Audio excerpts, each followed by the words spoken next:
You okay? Yeah. Just need a minute, You come to see your mother Rosina, is it? Alright, you alright?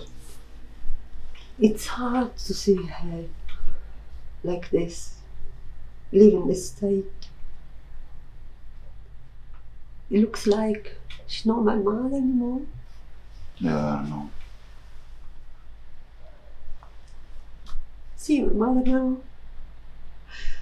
She looks like a black lady. A nightie is hanging off her. A nightgown, trailing on the floor. She used to be so beautiful. Why isn't she dressed and her hair brushed? Why is she living like that? I'm new to this care home, so I'm not really sure how everything runs around here. But what I do know is if the residents are tired, sometimes we let them stay in their bed. And we are very short staffed, so we can't see everybody on time, you know? She is in that room all the time.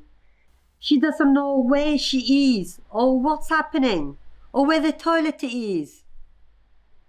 And why is she in her room all the time? She needs company. To be honest, I'm new around here and I'm not sure how everything goes. But apparently your mum does leave her room and go on walkabouts into other people's rooms. You must understand, my mother is a social person. She used to see people, being with family. Is anything wrong with that? What we do is we try to bring everyone together in the communal room, and we also bring your mother there. That way she's not alone, but according to the staff, she's pinching things from the other residents. She's confused. She doesn't know where everything is. It's different in here than at home.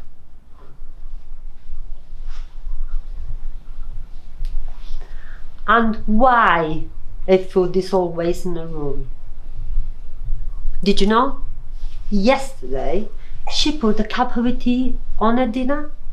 If I hadn't been here, she would have eaten it. Do you know? In our family, food and mealtime is a big thing. We used to sit around the table and enjoy our meal, and as a family, talk together. It's very important to us. She never used to be alone eating on her room. You know, it's a bit difficult bringing everyone together at the same time for meal times, especially when we're, short-staffed. The other problem is, when she needs the toilet, she has to go properly. If she doesn't know where the toilet is, she might have an accident. You are making the use of pads. She doesn't need it. Why don't you help her to go to the toilet? She's not telling us when she needs to go. She's not communicating. That's the problem. She's not speaking English. You must understand, my mother's first language is Italian. And she might revert a native language, a mother tongue. It's very common for people who suffer dementia. You should know working here.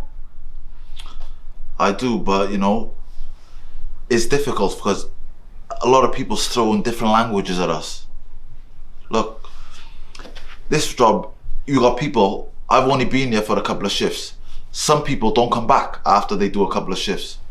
We've got a lot of things that we're dealing with, emotionally, mentally, physically. The list of jobs that we got to do are endless. I never wanted to put her in here. She had carers come in 3 times a day. But she was wandering, and the police used to bring her back. I didn't have any choice. Before she came in here, she would have wandered out in the road. That was the last straw. She was getting very aggressive too.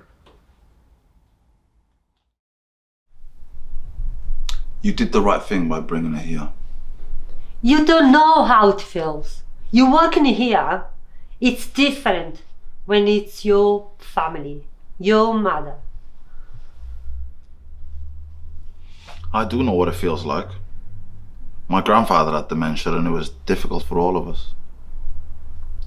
I am sorry.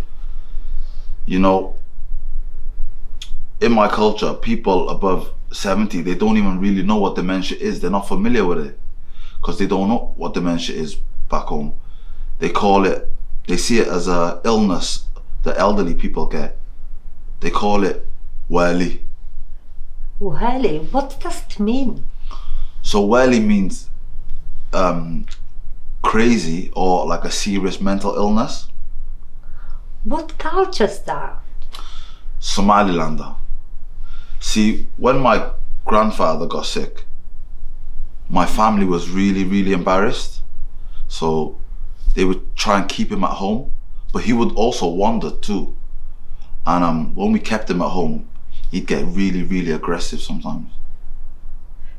It's horrible to see someone you love behaving like that. What happened with your granddad? Eventually, the doctors diagnosed him. You know, my mother would never let him go to a hospital on his own. She saw it as a duty to look after him. Plus, none of the family wanted him to go into a home as well. And my mother, you know, she was helping my brothers, my sisters, and she just wouldn't accept help from anywhere. But to see my grandfather that way, yeah, it was really devastating.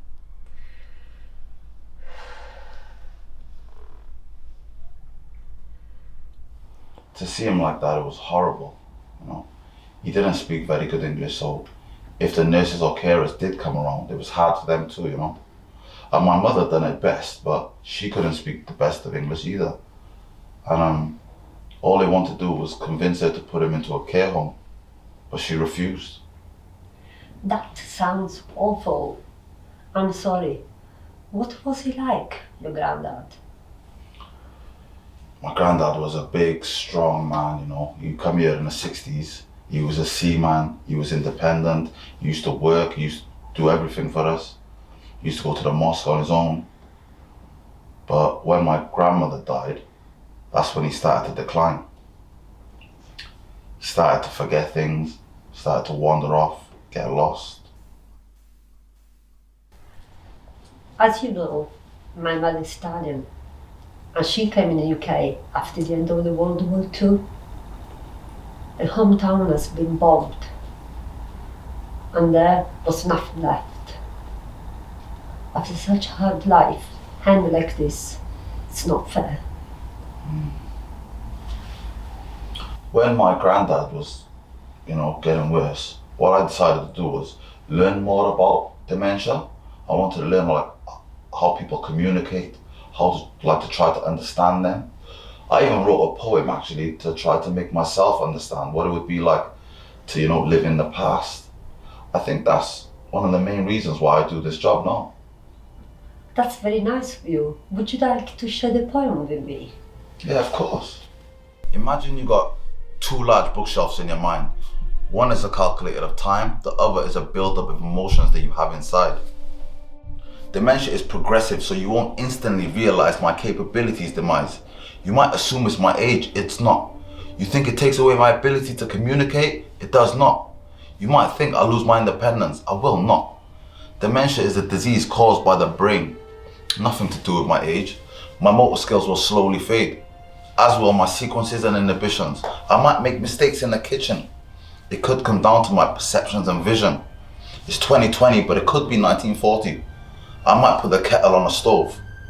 Just be patient. Know that I'm changing, but I'll always remain. Mr. Thompson, room 4, he needs changing. Okay, yeah, I'll be there now. Is everything okay in here? Yeah, this is Rosina's daughter. She's just a bit upset about her mother. Okay, do you need to speak to anyone, the manager? No, thank you. This young man has been very understanding. However, please remember, my mother has been difficult only because she has dementia. She needs carers who can help and support her through this. Okay. Well, you needed. We're short-staffed today, remember? Okay. Thank you so much for sharing and for talking to me. It's okay, you know. I wish I had more time with you, but hopefully I could help.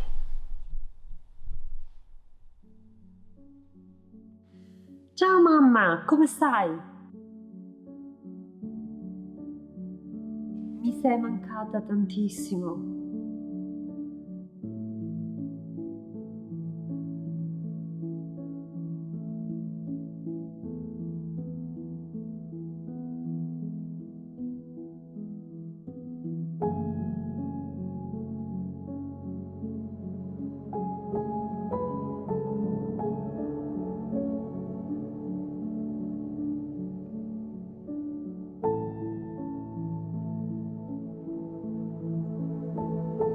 The strong woman we know has been diagnosed, but this disease to us is unknown. Dementia, a disease we never had back home. People say that the strong woman has gone mad or lost her mind. She is pagan or suffering the wali, the jinn. Someone has cast an evil spell, or maybe it is God's will. Here it is dementia, an illness for the old, which makes them forget, makes them wander, and shout and cry. And the strong woman has seen so much, who has been through so much, war, loss, famine, and drought, who has journeyed by foot, by air, by road, by boat, is now suffering, and the golden years of sanctuary are now stolen by dementia. Now we have kind men and women in colored tunics who speak the same language and say the same thing. But how can they see us? How can they speak with us? How can they know us? They want to place the strong woman away from her kind, to feed her with weak tea, conversation and drugs for the lost mind. And no one comes to see her. No friends want to meet, because they don't understand how she repeats. So we hide away like there's nothing to say. But instead of hiding, we need reminding that kind words and deeds are the same in every language, in every culture, in every world. And what the kind men and women in colored tunics need is more time. So we must now try to bring these conversations without him to the center stage and talk about Ania, pagan, the wali, dementia, before their lives and the stories are hidden away.